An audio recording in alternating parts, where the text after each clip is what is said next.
요금은 24번.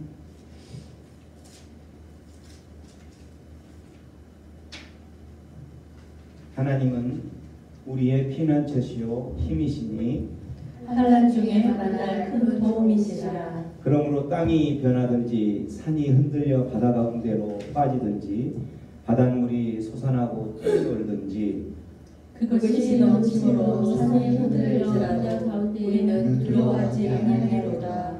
한 시내가 있어 나뉘어 흘러 하나님의 성 곧 지존하신 이의 성소를 기쁘게 하도다. 하나님이 그 성 중에 계시며 성이 흔들리지 않을 것이라. 새벽에 하나님이 도우시리라. 그가 땅끝까지 전쟁을 쉬게 하시며 팔을 꺾고 창을 끊으며 수레를 불사르시는도다. 이르시기를 너희는 가만히 있어 내가 하나님됨을 알지어다. 내가 문나라 중에서 높임을 받으리라. 내가 세계 중에서 높임을 받으리라 하시도다. 만군의 여호와께서 우리와 함께 하시니 야곱의 하나님은 우리의 피난처시로다. 아멘. 그렇습니다. 우리가 예배하는 그 하나님, 그 하나님은 우리로 피난처가 되시고 하나님께서 일하시면서 너희는 가만히 있어. 너희는 가만히 있으면서 하나님께서 어떻게 일을 하시는지 바라만 보아라 라고 말씀하고 계시죠. 우리의 인생을 살다 보면 참으로 힘들고 어려운 환난과 어려움과 고난 가운데에 처하게 될 수밖에 없는 우리의 삶들인데, 그러한 삶이 우리 인생 앞에 놓여 있을 때에 우리들이 해야 할 것은 하나님을 바라보는 것입니다. 우리의 피난처 되시고 우리의 피할 바위가 되시는 그 하나님만 바라보면서 하나님께서 외치시는 그 소리, 너희는 가만히 있어. 주가 하나님됨을 알지어다. 그 하나님만은 바라보며 나아갈 때에 우리의 모든 아픔과 고난과 어려움을 아시는 그 하나님께서 우리의 이 모든 힘들고 어려운 문제들을 풀어 주실 줄로 믿고 그 하나님만 바라보기로 결단합니다. 우리 예배로 나아가기 전에 그 하나님 구하면서, 하나님 내 인생에 그러한 여호와 하나님, 너희는 가만히 있어 주가 하나님됨을 알지어다 외치는 그 하나님이 나의 하나님이 됨을 깨닫는 시간 되게 하여 주옵소서. 기도하며 나아갑니다. 하나님의 전능하신 아버지 감사합니다. 참 연약하고 작으니까 함께 동행하여 주셔서 주님 감사합니다. 하나님 우리의 함께 해주시고 이 어려운 나란 세상 가운데 주님께로 믿음을 완전히 살아가는 우리 모두가 우리의 모든 것을 부탁하며 나아갑니다. 인자하여 주시고 할렐루야. 주님 아버지 하나님을 찬양합니다. 너희는 가만히 있어 주가 하나님됨을 알지어다. 그 하나님이 나의 하나님이심을 감사합니다. 그 하나님이 나의 하나님이심으로 인하여 아버지 나의 피할 바위가 되시는 하나님 감사합니다. 환난 가운데 참는 하나님, 환난 가운데 부르짖는 그 하나님으로 인하여 하나님 내 삶 가운데 하나님만을 부르짖고 하나님만을 구하는 내 삶 가운데 주여 찾아오셨습니다. 나의 피할 바위가 되어주시고 주님을 바라봅니다. 함께하여 주시옵소서.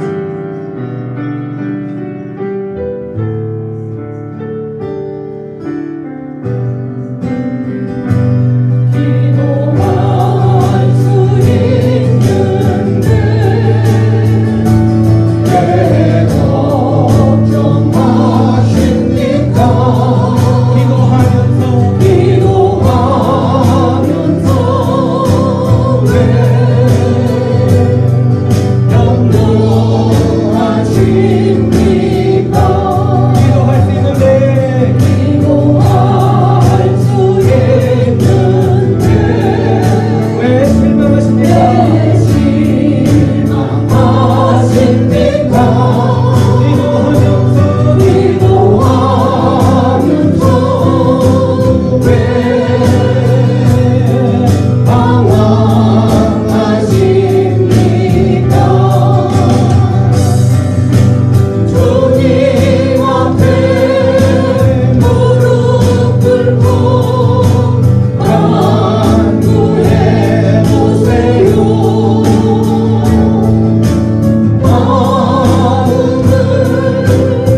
우리의 피난처 되신 그 하나님, 우리가 서두에 외쳤던 것처럼 너희는 가만히 있어.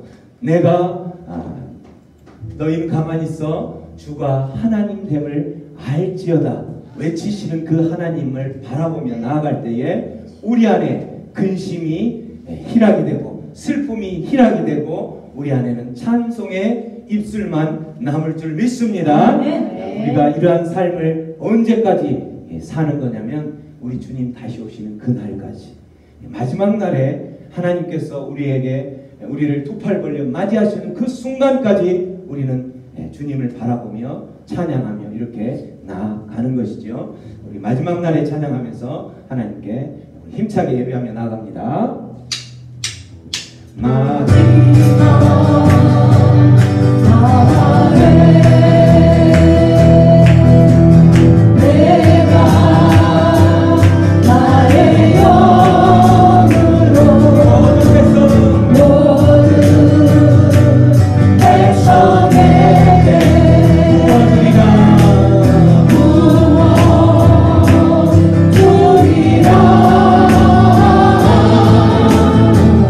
자녀를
청년들은 만상을 보고 아비들은 누굴 부르리라 주의 영임하며 자녀들은 예언할 것이요 청년들은 만상을 보고 아비들은 누굴 부르리라 주의 영임하며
전쟁에는 하신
찬양 위대하시나 함께 만세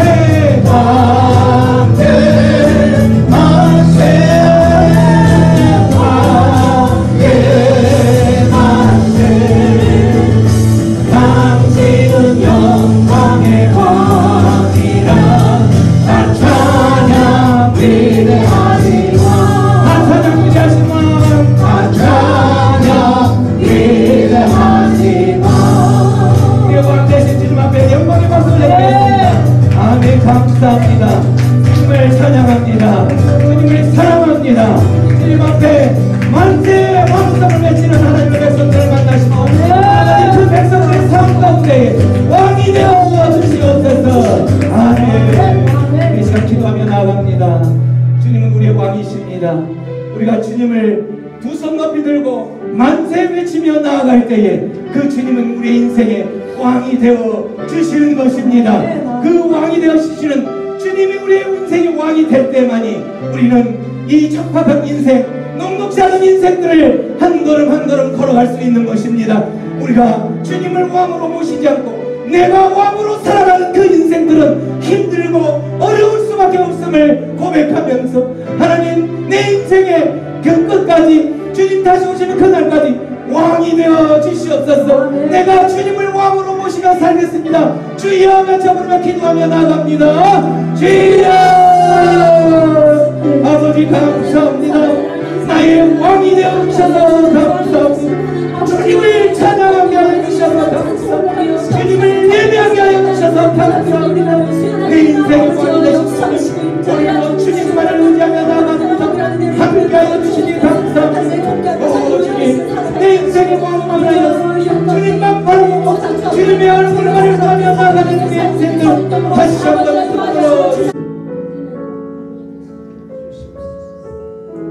영접하는 자 곧 그 이름을 믿는 자들에게는 하나님의 자녀가 되는 권세를 주셨으니 이는 혈통으로나 육정으로나 사람의 뜻으로 나지 아니하고 오직 하나님께로부터 난 자들이니라. 아멘. 참 좋으신 하나님 아버지, 우리 주 예수 그리스도 그 이름을 믿음으로 하나님의 자녀된 저희 새생명 방주교회 공동체가 성령과 진리 안에서 한몸 되어 하나님을 예배합니다. 모이기를 패하는 어떤 이들의 습관을 따르지 않고 오직 사랑과 선행으로 서로를 돌아보며 권하여 모이기에 힘쓰는 저희 공동체 되기를 소망합니다. 그동안 저의 삶의 반경을 제한했던 코비드19가 힘을 잃도록 환경을 인도하신 하나님께 감사와 영광을 올려드립니다. 이 기간 동안 저희들 안에 깨닫게 하신 소중한 깨우침들을 각자의 신앙에 접목하여 더욱더 성숙하고 품격 있는 그리스도인으로서의 정체성을 정립하게 하옵소서. 또한 앞날의 상황이 어떠하든 하나님 자녀된 권세로서 그 모든 상황과 환경을 정복하고 다스리며 종국에는 승리의 깃발을 꽂아 하나님께 모든 영광을 돌려드리는 복 있는 자녀의 삶이 되게 하옵소서. 선하고 인자하신 하나님 아버지, 지난 상반기를 은혜로 이끄신 에베데셀의 하나님께 감사를 드립니다. 모든 것이 하나님의 은혜였음을 고백합니다. 아울러 하반기에 계획된 모든 사역 위에 하나님의 인도하심과 보호하심만을 구하오니 주님께서 주관하여 주옵소서. 주님, 기도합기는 8월 12일부터 14일까지 계획된 전 교인 수련회를 주목하여 주옵소서. 저희의 계획과 모든 생각을 주님 앞에 내려놓고 오직 주의 뜻을 구하오니 왕이신 주님께서 이루어 주옵소서. 다만 저희는 겸비함으로 주만 바라봅니다. 아울러 8월 20일로 예정된 세례식 가운데에도 주께서 예배하신 영혼들을 보내주셔서 주님 뜻이 이루어지는 보시기에 좋은 세례식이 되기를 간구합니다. 하나님의 형상으로 지원받은 한 영혼의 귀함을 알고 하나님 아버지께서 가장 기뻐하시는 영혼 구원에 전 성도들이 동참하도록 아버지의 마음과 저희의 심령이 연동되게 하옵소서. 하나님, 세 달 7월과 함께 허락하신 히브리서 말씀을 통해 저희가 믿는 예수님을 더 깊이 알고 온전히 알도록 성령 하나님 지혜와 명철을 다하여 주옵소서. 또한 말씀으로 저희를 참된 그리스도인으로 빚어주시고 삶의 전 영역을 말씀의 빛으로 비추어 주셔서 어둠의 권세가 떠나가고 대적의 문을 취하는 성정보를 울리게 하옵소서. 그리하여 활짝 열린 은혜의 보좌 앞으로 담대히 나아가 예수 그리스도의 정인의 역할을 온전히 감당하는 제자가 되게 하옵소서. 주님, 이 시간 기도하옵기는 전쟁과 지진으로 삶의 터전을 잃고 고통당하는 이들에게 생명을 살리시는 주님의 손그늘이 덮어지기를 간절히 원합니다. 온 나라들과 많은 구호단체들과 무엇보다 온 교회가 도움의 손길을 펼치도록 일어나게 하옵소서. 먹을 것과 마실 것, 입을 것들이 충분히 공급되고 의료적 지원들이 신속히 이루어지도록 때를 따라 돕는 손길들을 보내어 주시기를 간절히 기도합니다. 하나님, 이제 저희가 하나님 말씀 듣기를 원합니다. 말씀을 대원하시는 담임 목사님을 성령으로 충만하게 하시고 성령의 주도하심으로 선포되는 말씀이 저희 안에 찔림이 되어 돌이키도록 말씀의 저자이신 성령님께서 은혜를 부어 주옵소서. 이 모든 말씀 우리를 죄에서 구원하신 우리 주 예수 그리스도 이름으로 기도드립니다. 아멘.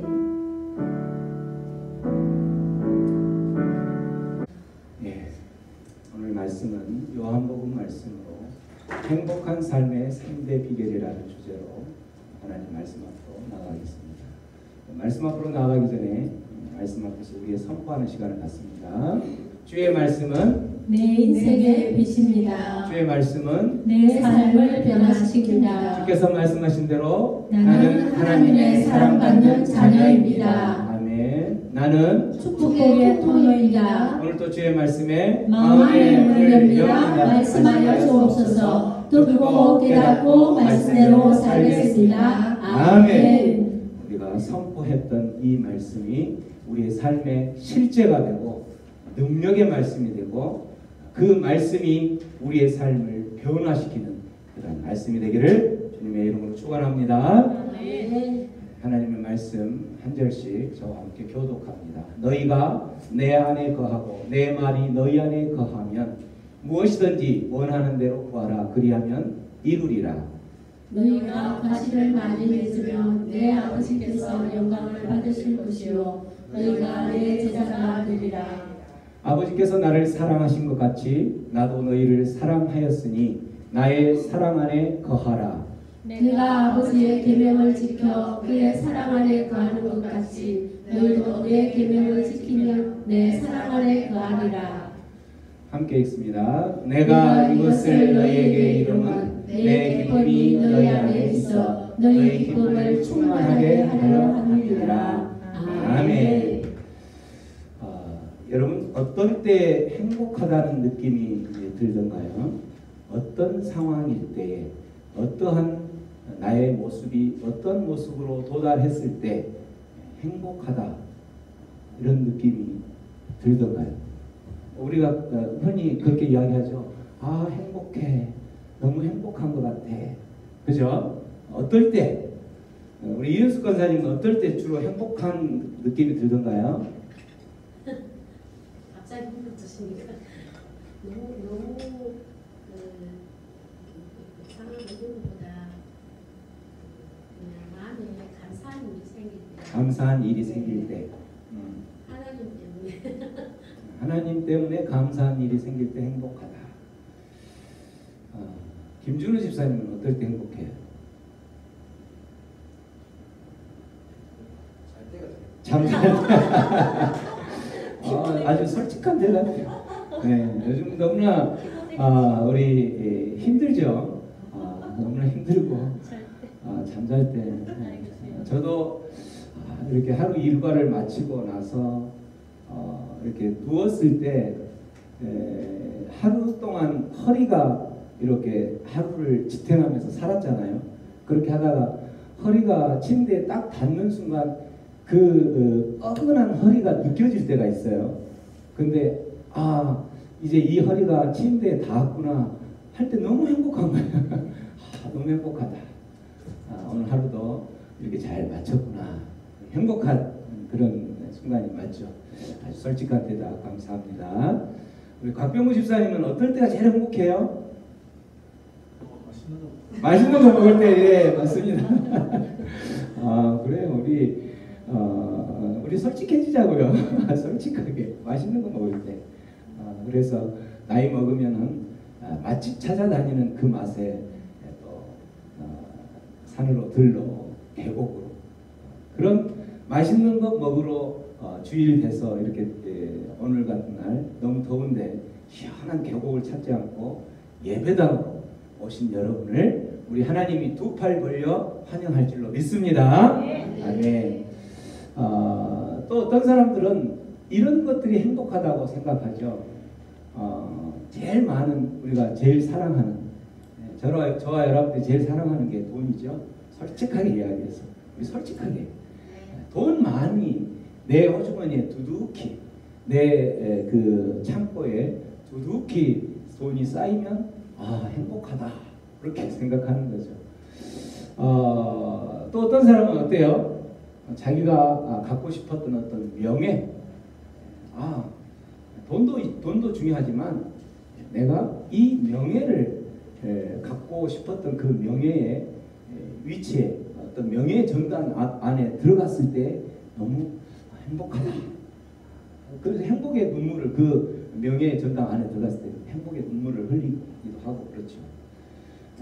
또 어떤 사람들은 권력, 이 권력의 맛에 한번 길들여지면 헤어나지 못하고 정말 그 권력의 노예가 되어서 살아가는데 남자와 여자 중에 누가 더 쉽게 빠질까요? 권력에 빠지면 헤어나지 못하는 게 남자일 것 같죠? 그렇지 않더라고요. 성경에도 보면 남자보다 여자가 더 독하게 권력에 한번 빠지고 나면 대표적인 게 아합의 아내였던 누구? 이세벨 보면 얼마나 독하게 그렇게 그 권력의 맛으로 한번 어쨌든 이 권력을 차지하면 난 참 행복하다 이렇게 생각하는 사람들이 있다는 거죠. 또 어떤 사람은 내 가정이 평안하고 내 가정이 소원 성취를 하고 싶었던 그 모든 것을 다 이루었을 때 내 자녀가 어떤 부분을 다 이루었을 때 행복하다 이렇게 이제 이야기를 하죠.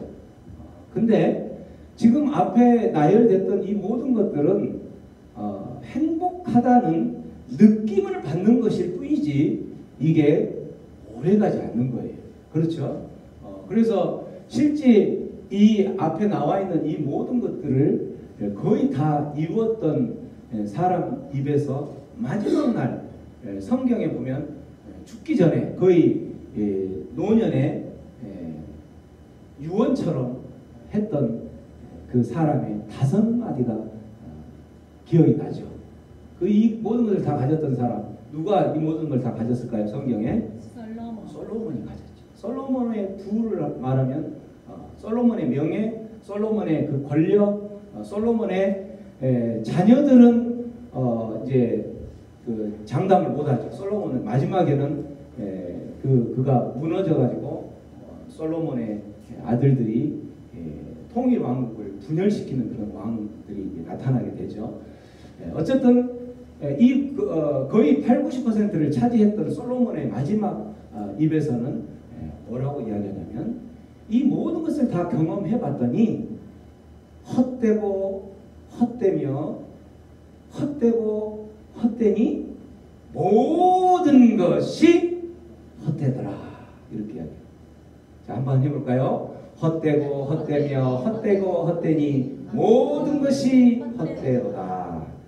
우리 강은이는 제가 청년부 설교할 때 이것을 우리 청년들에게 막 암송을 하다시피 하니까 잘 외우고 있을 거예요. 그 암송된 말씀으로 세상을 살아가고 있지요. 네. 네. 솔로몬은 왜 이렇게 모든 것을 가졌는데 마지막 유언처럼 그 청년들에게 소년들에게 가르치면서 이 모든 것을 다 가져갔지만 헛되고 헛되며 헛되고 헛되니 모든 것이 헛되더라라고 이야기했을까? 실제 경험에서 그렇게 되니까 그런 거죠. 정말 이제 솔로몬이 그렇게 이야기했지만 그럼에도 불구하고 사람들은 그래도 돈다발 좀 갖고 싶어 이렇게 하는 사람이 있죠. 그렇죠? 정말 그래도 나 돈 좀 갖고 싶어. 이 만몬의 영에 사로잡힌 사람들은 그렇게 이야기를 해도 그래도 나 내 수중에 좀 이렇게 저 다발 뭉치가 우리 집안에 우리 창고에 좀 떨어졌으면 좋겠어 이렇게 이야기를 하는 거예요. 그러면 나는 행복할 것 같아. 한국 돈으로 하면 또 미국 달러가 좀 서운할 것 같으니까 미국 달러가 우리 가정 안에 이렇게 좀 부득이 쌓였으면 난 정말 행복할 것 같아. 이렇게 했죠. 솔로몬은 너무나 이제 구약의 옛 사람이니까 현대에 살았던 사람들 중에 정말 이런 것들을 거의 가졌던 사람 중에 한 사람 생각나죠. 너무 예쁘죠? 누구죠? 마돈나. 아이고 어떻게 잘 알지 그렇게. 마돈나 너무 예쁘죠. 이렇게 예쁘고 가수로서 성공하고 뭐 돈도 많이 벌었겠죠. 그런데 이 마돈나 하면 딱 떠오르는 단어 하나가 있는데 남성을 얼마나 갈아치웠는지 남성 편력. 제가 알고 있는 숫자로만 해도 4명인가 5명인가 됐고 마지막에는 30살 어린 그 남자와 이제 결혼을 하죠. 이렇게 예쁘고 또 가수로서 성공하고 명예를 갖고 돈도 가졌던 이 사람이 왜 그러한 인생을 살았을까? 어떤 한 기자가 마돈나에게 가서 물어봤어요. 당신은 당신의 인생을 되돌아볼 때 행복하다고 생각합니까? 이렇게 질문을 했는데 내가 행복하다면 내가 인생을 왜 이렇게 살겠습니까? 그는 직접 그런 말은 안 했지만 나는 지금까지 한 번도 행복을 느껴보지도 못했을 뿐더러 행복하다라고 한 사람을 만난 적도 없습니다. 이렇게 이야기를 했던 거예요. 그 말은 이 사람이 추구해 가는 것이 뭐예요?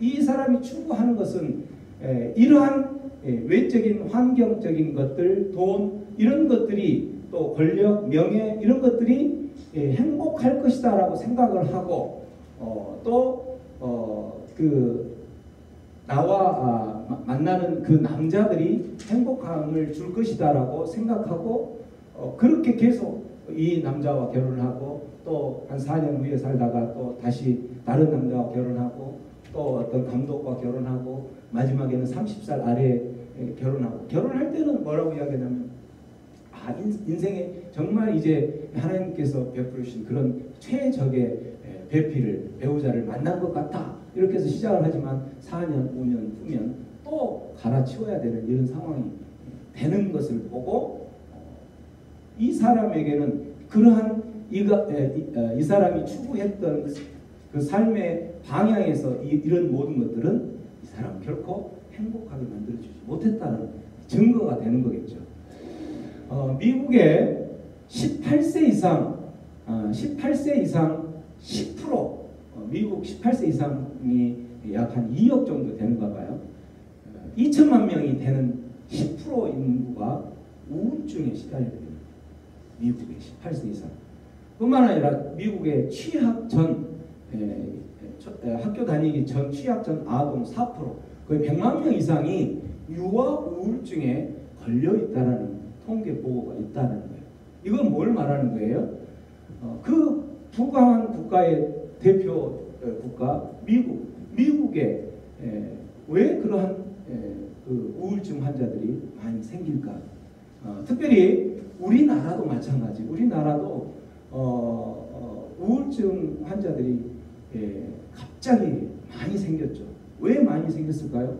우리나라가 경제적으로 세계 10대 후방 국가로 격상이 됐지만 그 격상이 된 만큼의 우리 모든 어떤 그 삶의 소프트웨어 이런 부분들까지도 똑같이 그렇게 선진국처럼 발달이 안 되다 보니까 거기에 따라가다 보니까 어때요? 거기에 못 따라간 사람들, 뒤처진 사람들, 나고자들은 결국은 그들이 그 힘든 정신적인 우울증에 빠지게 되고 해도 안 되니까 결국은 이제 그들이 요즘 그 청년 실업자들도 얼마나 많아요, 그죠?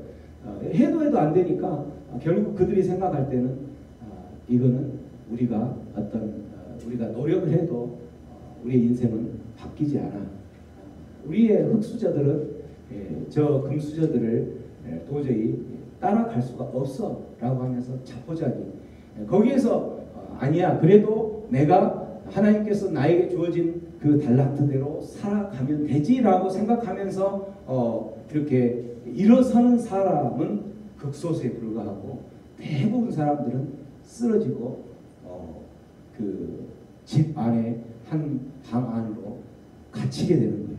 그래서 요즘 청년들은 직장을 가진 사람들은 당연히 이제 직장으로 나가겠지만 직장을 갖지 못한 청년들의 한 가정이 예전에 보면은 거의 그런 게 없었는데 요즘은 그 한 가정이 문을 이렇게 열어보면 그 가정 안에 안티소셜 그러한 사람으로 그 청년을 두고 있는 가정들이 소가리를 하고 있는 게 너무 많아요.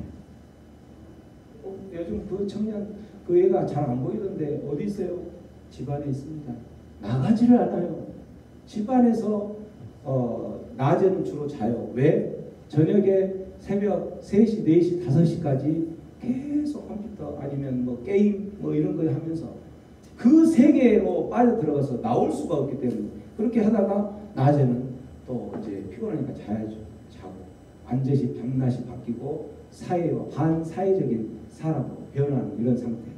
이런 것들이 우리나라가 잘 살았는데 우리나라가 잘 사는 나라로 바뀌었는데 왜 이러한 우울증의 환자들이나 그런 안티소셜 이런 사람들이 이렇게 더 등장을 할까? 이건 바로 뭘 의미하는 거냐면 만몬, 이 돈, 물질, 이 부는 행복과 반드시 정비례하지 않는다라는 증명을 하고 있다는 거예요. 옛날에 이병철 그 회장이 살았을 때에 내가 정말 잘 살고 있는 그 한 집을 무너뜨릴 가장 좋은 방법 하나 있다. 그게 바로 뭐냐면 그 집에 100억을 딱 던져주면은 그 집은 1년 안에 풍지박살 되버린다고 했어요. 100억 딱 던져주면 그거 서로 갖겠다고 풍지박살 되는 게 인간이다. 너무 명언인 것 같아요. 이병철 회장은 아마 이런 돈이 행복을 주지 않는다는 것을 잘 알았던 것 같아요.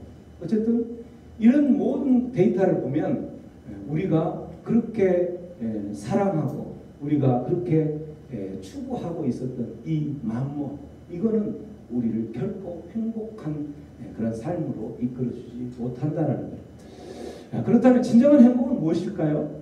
성경에서 말한 또 하나님께서 제시한 진정한 행복은 무엇일까?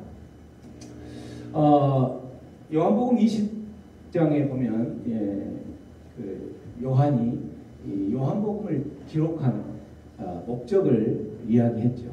자, 20장 30절부터 31절까지 한번 큰 소리를 읽어봅니다. 시작! 예수께서 제자들 앞에서 이 책에 기록되지 아니한 다른 표적도 많이 하셨으나 오직 이것을 기록하는 너희로 예수께서 하나님의 아들 그리스도이심을 믿게 하려 하며 또 너희로 믿고 그 이름을 힘입어 생명을 얻게 하려 함이니라. 요한복음 우리가 잘 아는 것처럼 예수님이 하나님의 아들 하나님이심을 증명하는 것 이게 가장 핵심 메시지죠. 그 하나님의 아들 예수님께서 이 땅에 성육신 몸으로 이 땅에 오신 예수님께서 하나님이시다. 그리고 그 예수님께서 오신 목적이 바로 뭐냐면 그리스도로 오신 것이다. 그리스도란 말은 구원자라는 말이죠. 메시아, 그리스도로 오신 것이다 라고 그 메시지를 전달하려고 하는 거예요. 그래서 그 예수님이 하나님의 아들이고 그리스도다. 이 하나님의 아들이고 그리스도라는 것을 믿을 때, 예수님이 하나님의 아들이요 그리스도라는 것을 믿을 때 그 사람에게는 구원이 임하는 거죠. 그래서 그 사람이 얻을 수 있는 게 바로 뭐냐면 생명을 얻는 거예요. 생명을. 요한복음의 핵심은 이거죠. 예수님이 하나님의 아들이요 그리스도라는 것을 믿고 그 믿는 사람에게 생명을 얻게 하려 하는 것. 이것이 요한복음의 핵심 메시지라는 거예요. 왜 예수님은 요한복음을 통해서 이렇게 예수님이 하나님 아들이고 그리스도라는 것을 믿는 것이 생명을 얻는 것이라고 이야기를 하면서 이걸 핵심 메시지로 삼았을까? 핵심 메시지를 요한복음에 이렇게 해도 됐을 것인데, 예를 들어서 너희들이 이 땅을 살아가면서 정말 행복하고 돈을 잘 벌고 또 행복의 조건으로 권력을 갖고 명예를 갖기를 원한다면 그 모든 원하는 것을 이루는 방법 중에 하나를 내가 가르쳐 줄 건데, 그게 바로 뭐냐면 전지전능하신 그 하나님께 매달려라. 그러면 하나님은 전지전능하신 모든 것을 할 수 없는 게 없는 그런 능력의 하나님이시기 때문에 그 하나님이 네가 원하는 그것 반드시 줄 것이다. 그러면 너는 행복할 것이다. 그래서 내가 너희들이 행복할 수 있는 길을 제시할 건데, 그 행복을 갖기를 원한다면 이 길을 따르라 라고 기록을 하게 될 것인데, 그렇게 안 했어요. 그런 것이 행복한 것이랬다면 그렇게 했을 것인데, 그게 아니라 뭐가 행복이라는 거예요? 생명을 얻는 거예요. 생명을 얻는 거. 그 생명도 언제? 이 땅에서만 아니라 영원한 천국에서 얻는 그 영원한 생명을 얻는 것을 말하는 거죠. 지금 하나님의 아들 그리스도 생명, 이 단어를 보면 우리가 또 기억나는 게 있죠. 예수님께서 제자들과 함께 여행을 하다가 가이사라 빌립보 지역 지방에 갔을 때에 예수님이 세상 사람들은 나를 누구라고 생각하느냐라고 할 때에 세례 요한이라고 합니다. 또 어떤 사람은 예레미야라고 합니다. 엘리야라고 합니다. 아니면 선지자 중 한 사람이라고 합니다. 라고 이야기하니까 그건 됐고, 너희는 나를 누구라고 생각하느냐? 라고 물어보는 거죠. 그때 베드로가 뭐라고 고백했어요? 자, 큰 소리를 외쳐봅니다. 시작. 주는 그리스도시요 살아계신 하나님의 아들이십니다. 주는 그리스도시요 살아계신 하나님의 아들입니다. 라고. 여기서 요한복음을 기록한 목적, 예수께서 하나님의 아들이요 그리스도라는 것을 믿게 하려고, 무엇을 하기 위해서? 생명을 주기 위해서. 근데 베드로가 바로 예수는 그리스도시요 살아계신 하나님의 아들입니다. 그 핵심을 고백했던 거죠. 그렇죠? 그리스도시요 살아계신 하나님의 아들입니다.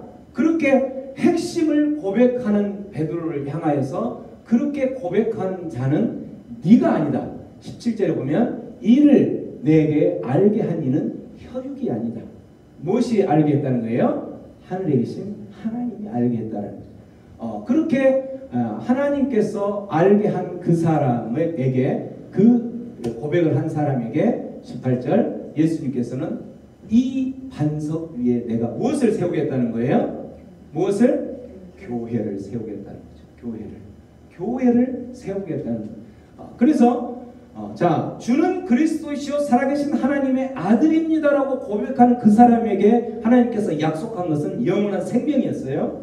근데 베드로가 주는 그리스도시요 살아계신 하나님의 아들입니다라고 고백한 그 베드로의 고백 위에 하나님께서 약속한 게 뭐냐면 교회를 세우겠다는 거죠. 이 교회가 바로 주는 그리스도 살아계신 하나님의 아들로 고백한 사람들이 모이는 공동체가 바로 교회라는 거예요.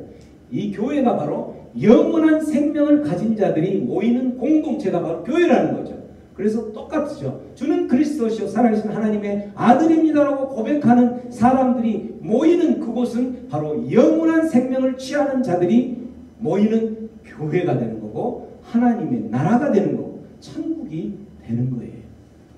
그래서 이 진정한 행복은 예수님께서 하나님께서 말하는 진정한 행복은 바로 이 영원한 생명을 가진 자가 진정한 행복을 갖는다라는 거죠. 진정한 행복은 뭐라는 거예요? 하나님의 자녀가 되는 것이 진정한 행복이라는 거죠. 진정한 행복은 뭐라는 거예요? 하나님의 백성이 되는 것이 진정한 행복이라는 거예요. 진정한 행복은 바로 뭐냐면 예수를 주는 그리스도시요 살아계신 하나님의 아들이라고 믿고 그 교회의 신앙생활하는 교회의 삶 가운데 들어오는 것이 진정한 행복이라는 거죠. 여러분의 안에 여러분의 삶 가운데에 진정한 행복을 위한 발걸음이 내 발걸음은 진정한 행복을 위한 발걸음인지 아니면 나는 밤을 새서 돈을 벌고 밤을 새서 날을 새가면서 돈을 벌고 그 돈을 버는 것이 행복을 위한 것이라고 했지만 이게 바로 진정한 행복이 아니라고 오늘 예수님께서는 말씀하고 계시는 거예요. 여러분은 무엇을 위해서 달려가고 있습니까?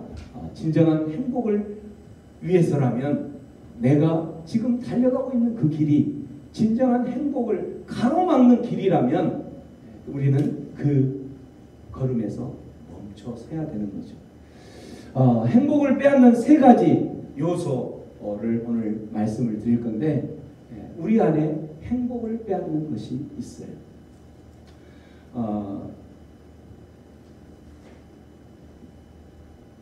마스크를 벗으세요. 마스크를 쓰면 잠이 더 옵니다. 마스크를 벗으세요. 왜냐하면 이제 마스크를 우리가 써야 할 때는 같이 쓰게 하는데 마스크는 따뜻한 바람이 계속 이렇게 하니까 잠자기 좋죠. 우리 김준우 집사님이 계속 행복감으로 찾아서 가려고 잠잘 때 제일 행복하다니까 설교 시간에 계속 잠을 자면 그건 아닌 것 같은데 맞죠? 아멘.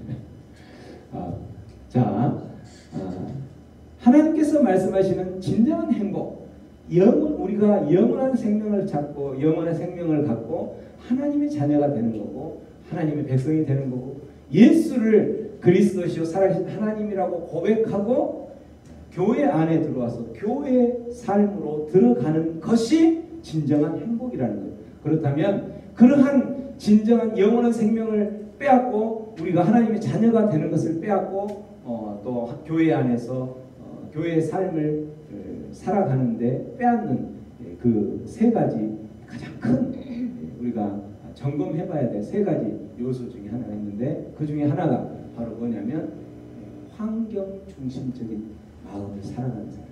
환경 중심적. 환경 중심적이다 이 말은 문제를 묵상하며 살아가는 사람 이렇게 한다는 거죠. 오늘 말씀 7절에 보면 너희가 내 안에 거하고 내 말이 너희 안에 거하면 우리가 살아가면서 우리가 취해야 되고 우리가 붙들어야 될 것이 뭐냐면 하나님의 말씀이고 우리가 다가가야 될 것이 있다면 예수님이고 하나님이시라는 거죠.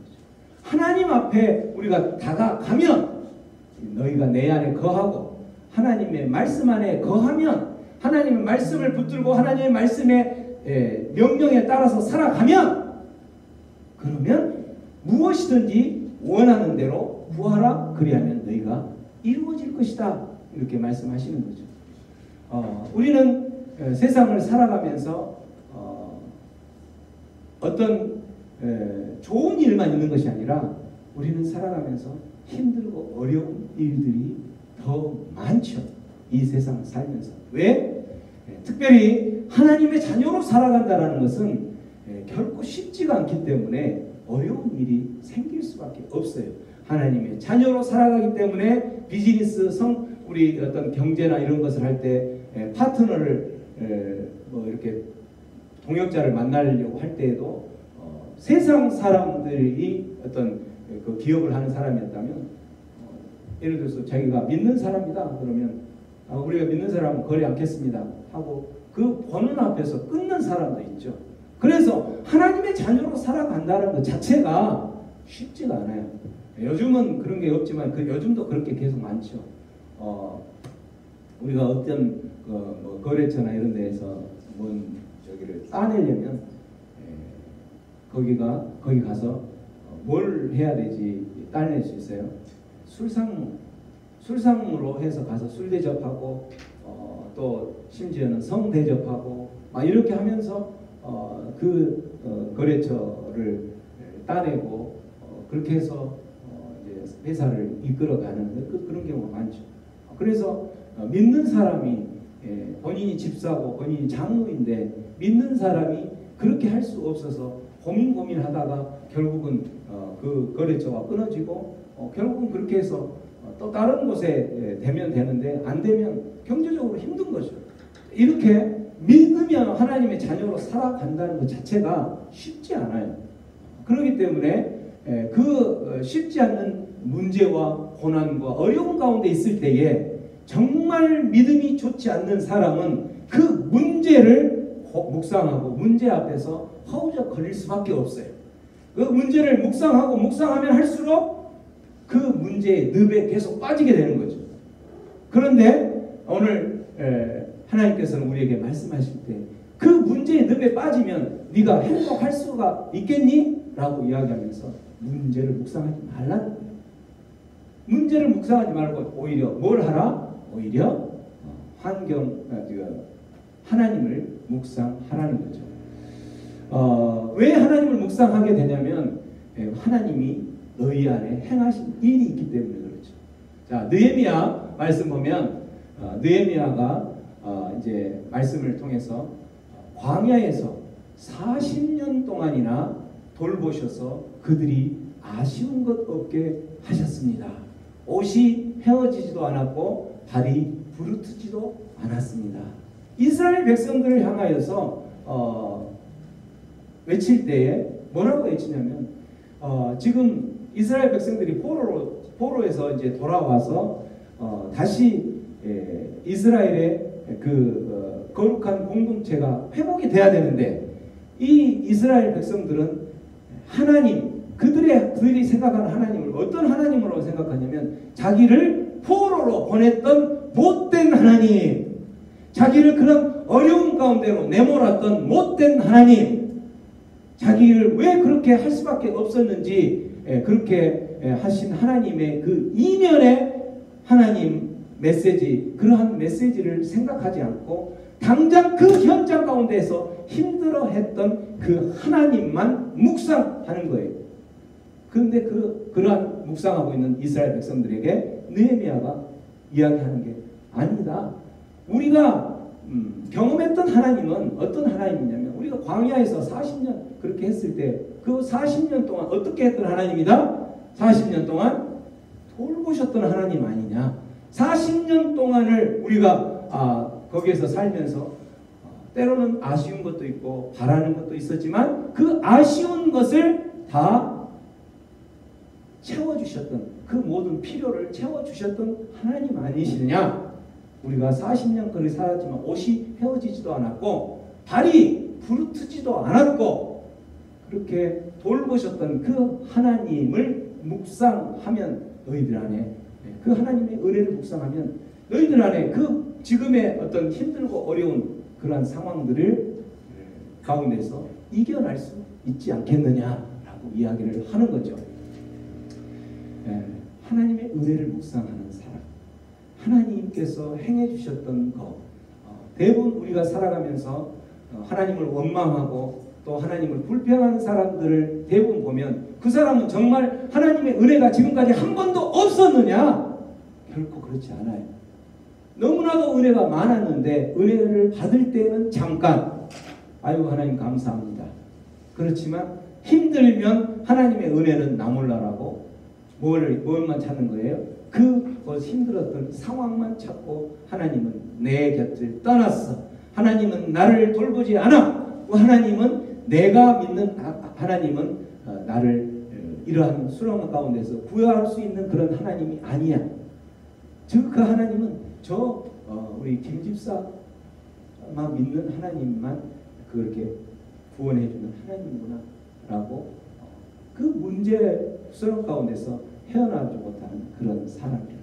그런 사람에게는 있던 행복도 사라지는 거죠. 그런 사람에게는 어떻게 해요?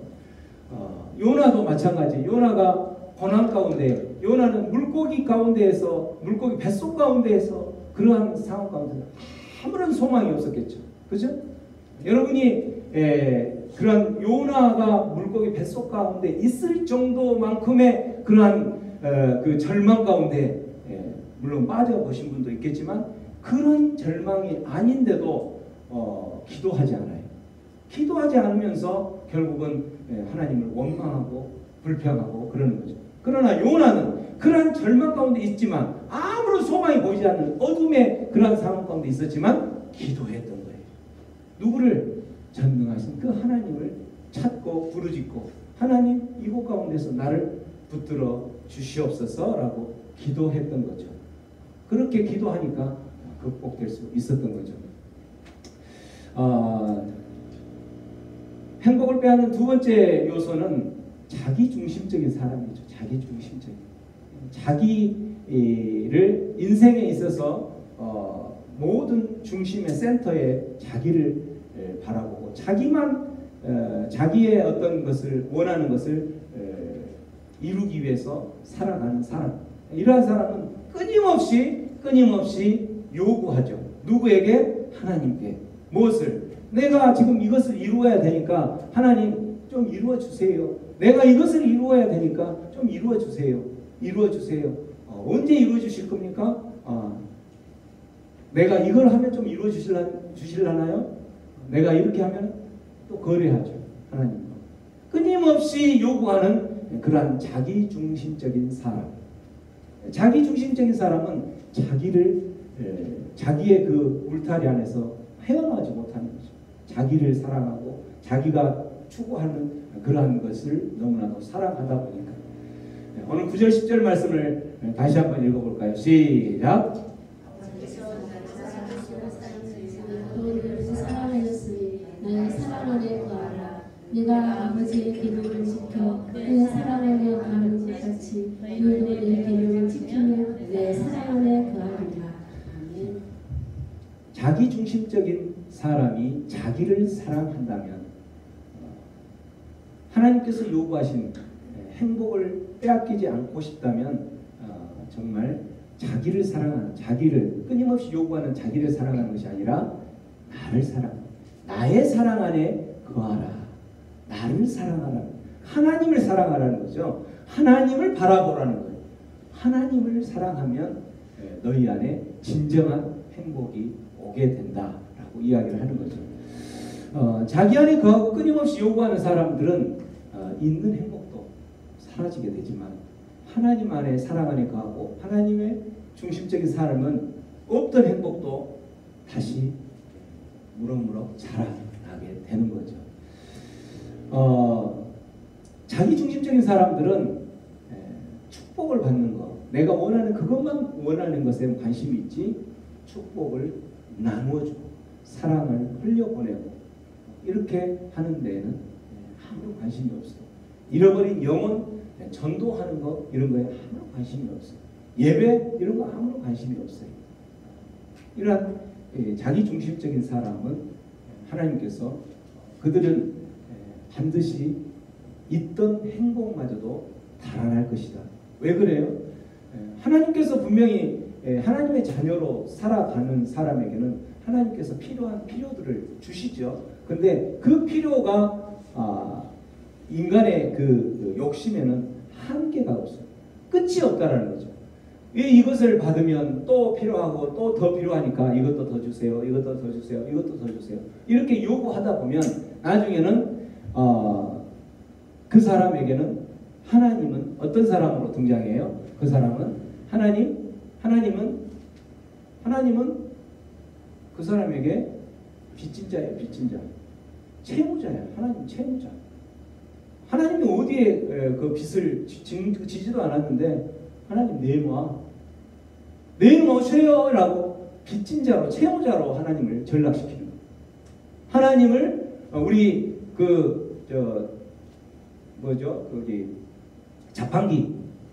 자판기에 돈 100원 내놓고 하나님 이거 주셔야죠 하면서 100원 넣으면서 자판기를 생각하는 하나님을 뭘로 생각해요? 알라딘의 요술램프처럼 하나님을 생각하는 하나님을 그렇게 채무자로 자기 중심적인 자기의 그 욕심을 채우기 위해서 하나님을 그렇게 전락시키는 사람.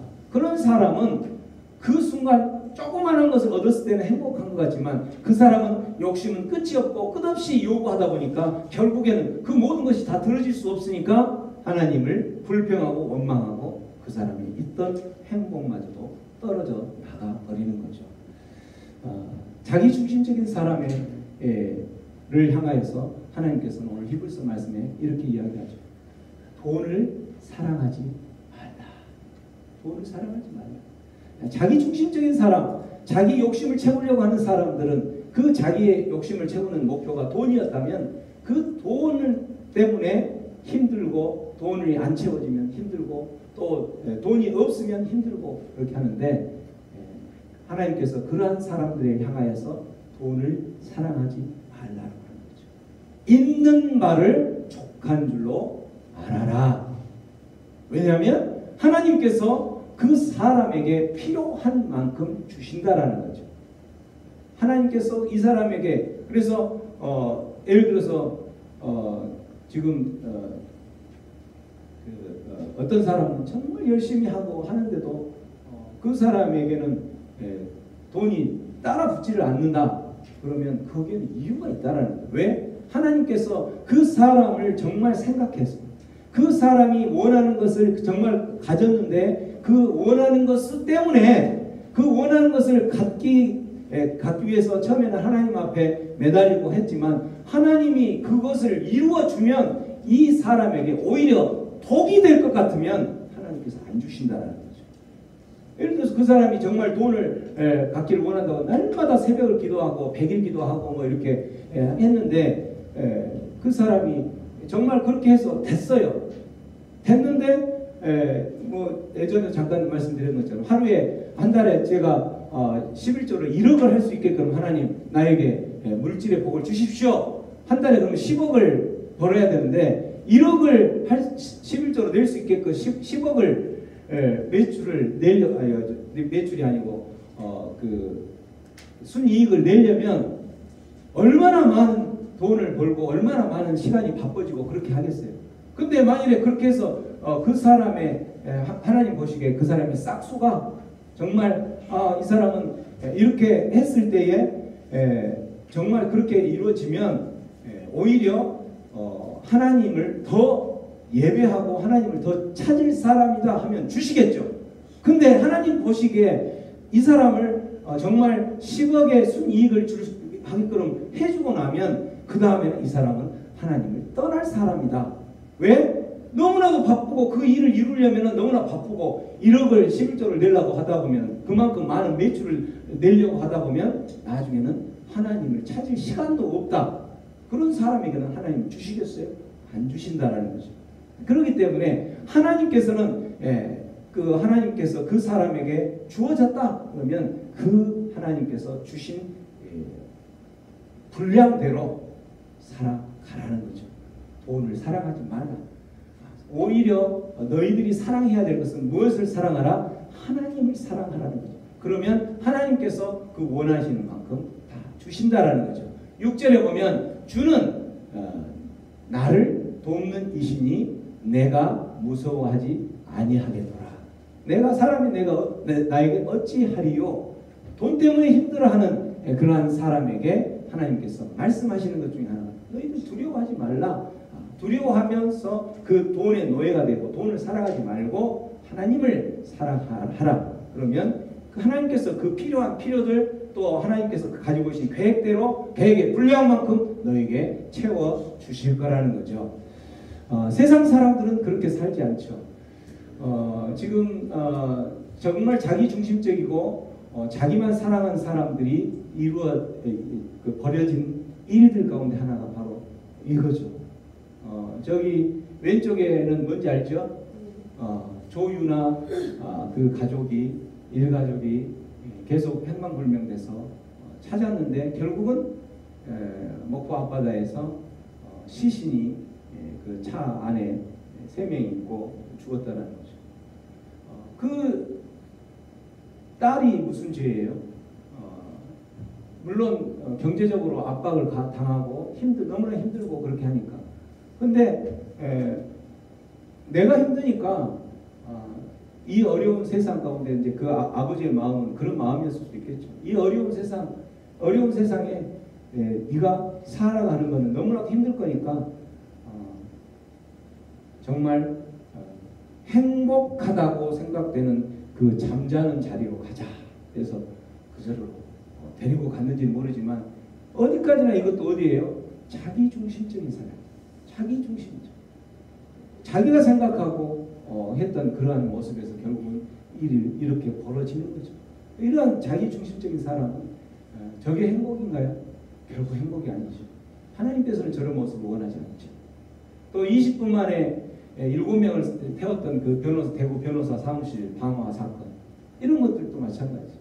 얼마나 힘들었던 건 알겠지만 정말 자기중심적인 사람, 내 이 불행, 내 힘들고 어려운 것으로 인해서 다른 사람을 불태워 죽여야 되는 이러한 상황으로 가는 이 일을 벌이는 사람들, 이거 바로 뭐냐면 자기중심적인 사람.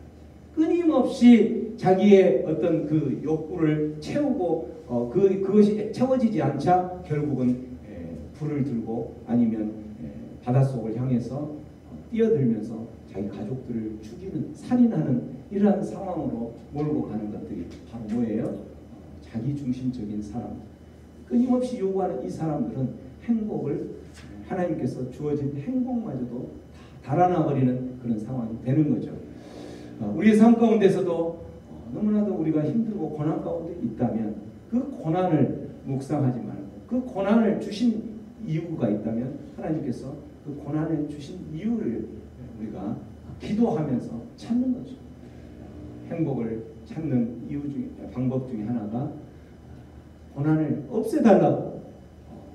없애달라고 기도하지 말고 이 고난을 통해서 오히려 하나님을 만날 수 있는 기회로 생각하고 그 고난을 기뻐하며 즐길 수 있는 그러한 믿음의 성숙이 있는 사람이 되어야 돼. 그 사람에게는 행복이 다시 찾아오게 되는 줄을 믿으시기 바랍니다. 세 번째는 과업 중심적인 사람이죠. 일 중독에 한마디로 빠진 사람.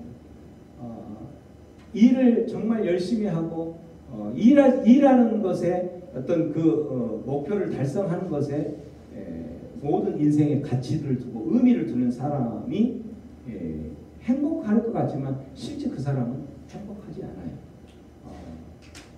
오늘 이 11절 말씀에 보면 내가 이것을 너희에게 이름은 내 기쁨이 너희 안에 있기를 원해서 그랬다라는 거죠.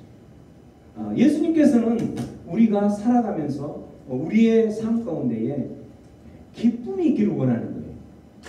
예수님은 우리의 삶 속에서 우리가 어떤 일만 열심히 하고 뭐 교회의 사역도 마찬가지 사역만 열심히 하고 그 사역에 지쳐서 힘들어하는 모습을 원하는 게 아니에요. 오히려 일을 더 많이 하고 그곳 가운데서 어떤 기쁨을 갖기를 원하는 거죠. 근데 이 기쁨이 바로 뭐냐면 예수님 안에서 누릴 수 있는 기쁨인 거예요. 너희 기쁨을 충만하게 하려, 내 기쁨이 너희 안에 기쁨이 충만하게 하려 함이다 라고 이야기를 하는 거죠. 그런데 과업 중심, 일 중독의 사람들은 어떻게 하는 거냐면 이 기쁨, 예수님의 기쁨을 발견 못할 뿐만 아니라 뭐가 부족하냐면 놓을 줄 모르는, 놓을 줄을 몰라요. 정말 옛날 우리 한국 사람들 못 살았을 때는 정말 허리띠를 졸라매면서 놓을 줄을 모르죠. 여기서 노는 것은 그냥 막 아무 일도 안 하고 노는 것이 아니라 열심히 일한 사람, 휴식을 취하면서 쉼의 시간을 갖는, 그 재충전의 시간을 갖는 건데, 이러한 놀이의 부족, 이런 놀 줄 모르는 사람은 그 사람에게는 있던 행복도 사라지는, 행복할 수가 없는 거죠. 그 사람은 일중독이기 때문에 끊임없이 일을 해야지 나는 행복하다고 생각하는 거니까. 그런데 그 일이라는 게 그렇게 하면 할수록 우리의 에너지는 한계가 있는데, 안 그러겠어요? 그죠? 그래서 하나님께서는 우리에게 오히려 이러한 이것을 통해서 너희들이 행복할 수 있다는 거죠. 유머가 있는 것, 어떤 놓을 줄 아는 사람, 쉼을 가질 수 아는 사람, 어떤 레크리에이션이나 어떻게 보면 또 어떤 그 장난, 이런 것들. 저는 그 옛날 그 비디오 더 바이블이라는 그 비디오에 보면 예수님이 자라거나 예수님이 그 제자들하고 하면 이렇게 지내면서 어떤 모습을 보냐면 예수님이 제자들과 물장구 치면서 물장난 치면서 노는 모습을 본 적이 있어요. 우리가 생각하는 예수님 하나님이시고 그리스도이시다. 근데 이런 모습으로만 보면 예수님이 물장구 치고 이렇게 하는 모습이 상상이 안 되죠. 근데 예수님이 어떻게 그러한 물장구 치면서 노는 모습을 통해서 그 안에 기쁨을 누리고 결국은 사역을 하기 위해서 그 행복감을 찾기 위해서 그렇게 한다는 거죠. 느헤미야에서도 보면은 느헤미야에서 이제 느헤미야 8장에 보면 이제 에스라가 이 율법책을 낭독하면서 말씀을 이렇게 낭독을 해주니까 이스라엘 백성들이 그걸 듣고 자기들이 정말 어떻게 살았는지를 깨달아지니까 눈물이 날 수밖에 없는 거예요. 계속 울고 있으니까 느헤미야가 그 이스라엘 백성들 향하여서 뭐라고 이야기하냐면, 자 10절 한번 읽어볼게요. 시작. 느헤미야가 그들에게 이르기를 너희는 가서 살찐 것을 먹고 단 것을 마시되 준비하지 못한 자에게는 나누어 주라. 이날은 우리 주의 성일이니 근심하지 말라. 여호와로 인하여 기뻐하는 것이 너희의 힘이니라. 무슨 말이냐면 이날은 주님의 날이기 때문에 너희가 그 하나님의 말씀을 듣고 거룩하게 우는 것도 중요하지만 이날은 울지 말라. 울지 말고 살찐 것을 먹고, 아까 먹을 때 맛있는 거 먹을 때 제일 행복하다고 그랬잖아요. 우리 그런 것처럼 먹으라는 거예요. 먹고 또 단 것을 마시고 맛있는 것을 먹고, 그리고 그렇게 먹을 때에 혹시 준비하지 못한 자가 있으면 나누어 주고 너만 먹지 말고. 그래서 여러분들이 성도의 교제하는 가운데 있을 때에도 우리가 나누어 먹는 것, 이게 바로 성도의 교제, 하나님께서 행복을 유지하는 방법 중에 하나가 바로 이 성도의 교제를 말하는 것. 이날은 우리 주의 성일이니, 이날은 기쁜 날이 주님의 날이기 때문에 주님의 일을 하는 것도 중요하지만 기쁨을 잃어버리는 일들을 하지 말고 오히려 잘 먹고 기쁨의 날로 잘 그러한 그 일들을 하라라고 이야기를 한다라는 거죠. 우리 교회는 참 이런 걸 잘하는 것 같아요. 그죠? 이거 어딘지 알죠? 의령에서 우리 볶아 먹었던 모습이에요. 의령에서 우리가 야외에 나가서, 이거는 북면에서 고기 꺼먹었던 모습이고, 이렇게 즐거운 모습으로 그레이스 정원 너무 멋있죠, 그죠? 행복을 유지하는 방법 중에 하나가 너무 일에 너무 치우친 일도 열심히 해야 되지만 사역도 열심히 해야 되지만 그 일을 함과 동시에 우리가 해야 될 게 뭐냐면 성도들하고도 깊은 교제. 먹는 우리 이제 나이 드신 분들에게는 먹는 식사 교제가만큼 더 좋은 게 없죠, 그죠? 우리가 밥을 함께 같이 먹고 거기에서 담소를 나누고 이렇게 하면서 거기에서 이제 그 성도의 안에 그 끈끈한 정들이 이루어지는 건데 그 안에서 행복감이 이루어진다는 거죠. 그래서 너무 사역에만 열심으로 일을 하면서 그 사역이 일이 되게 그럼 하지 말고 열심히 하는 것도 좋지만 때로는 만난 것도 먹고 그러한 성도의 교제를 통해서 이루어져야 된다라고 이야기를 하는 거죠. 말씀을 정리할게요. 우리가 행복한 삶을 위해서는 첫 번째 우리는 어떤 문제를 묵상하지 말고 문제가 없는 사람은 있을 수가 없기 때문에 문제가 있다 하면 그 문제를 들고 누구에게로 나가라는 거예요? 하나님께로 나가라는 거죠. 하나님을 묵상하고 하나님께서 나에게 베푸신 은혜를 묵상하면서 하나님 중심적으로 살아가는 그러한 삶이 우리 안에 행복을 유지해 줄 수 있는 거고 그 사람에게 그 사람의 삶이 행복할 수 있는 거죠.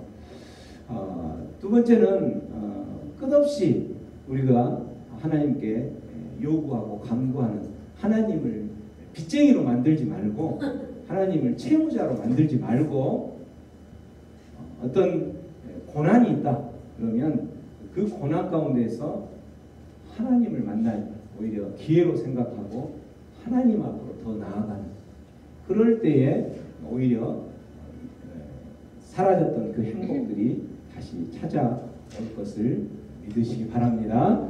마지막은 과업 중심, 일 중심에서 벗어나서 주 안에서 정말 먹고 마시고 즐거워하는 성도의 교제가 회복될 때에 그때에 진정한 행복은 유지되는 것을 믿으시고 여러분 이러한 교제의 장소로 초청할 때에 빼지 마세요. 빠지지 마세요. 교제 그것도 하나의 교회가 이루어져가는 하나의 중요한 모습이기 때문에 내가 정말 행복한 삶을 살고 싶다면 성도의 교제의 자리를 사수하시기를 주님의 이름으로 축원합니다. 들었던 말씀 생각하면서 우리 기도합니다. 기도할 때에 우리는 이 땅을 살아가면서 참 힘들고 행복하게 살고 싶지만 그렇게 모든 상황들이 녹록지 않는 그런 상황일 때에 우리는 오늘 들었던 말씀들을 생각하면서 환경들을 그 문제들을 묵상하지 않고 하나님께로만 하나님께서 베풀으신 은혜만 생각하면서 나아가겠습니다. 내 중심 끊임없이 요구하는 내 중심의 삶이 아니라 하나님께서 베풀으신 은혜를 생각하면서 그러한 힘들고 어려운 상황 가운데에서 이때가 하나님을 만날 수 있는 그러한 절호의 기회다라는 것을 기억하면서 하나님께 기도하고 또 우리가 일들을 하면서 성도의 교제를 통하여서 힘을 얻고 또 어려운 그러한 힘들고 어려운 상황들을 잘 헤쳐나가는 그러한 삶으로 살아가겠습니다. 결단하며 기도하며 나아갑니다. 기도합니다. 아버지 하나님 주님을 찬양합니다. 아버지 우리 안에 복된 삶 행복한 삶 우리 안에 기쁨의 삶으로 인도하시기를 원하시고 주님의 그 기쁨이 우리 우리의 삶 가운데 넘쳐나기를 소원합니다. 하나님 함께하여 주시옵소서. 주님만을 바라보기를 소원하고 주여 함께하여 주시옵소서. 주여 은혜를 더하여 주시옵소서. 하나님만을 바라보게 하여 주시고 힘들고 어려울 때마다 더욱더 기도하며 나아가는 자 될 수 있도록 인도하여 주시옵소서. 감사합니다. 고마우신 주님, 우리 안에 주님이 살아 역사하심으로 힘들고 어려울 때마다 우리 안에 내주하시는 성령님의 도움을 요청하고 우리와 동행하시는 성령 하나님을 바라보며 힘들 때마다 더욱 주님께로 나아가는 그 문제를 묵상하는 것이 아니라 하나님을 묵상하는 복된 하나님의 자녀들 되게 하여 주옵소서. 성도들과의 교제를 통하여서 힘들고 어려웠던 모든 것들 녹아지게 하시고 또한 그 모든 교제 가운데에서 풀어지게 하여 주옵소서. 감사하고 예수님의 이름으로 기도하옵나이다. 아멘. 지금은 우리 주 예수 그리스도의 구속의 은혜와 하나님 아버지의 무한하신 사랑하심과 성령님의 감화 감동 위로 교통 충만히 채워주시며 예수님만이 우리 인생의 모든 소망이요 능력이요 또한 우리의 삶의 지혜이고 우리의 삶의 인도자이심을 고백하며 살기로 결단하는 모든 하나님의 사람들 위해 이제로부터 영원토록 함께 하실 것을 주님의 이름으로 간절히 축원하옵나이다. 아멘.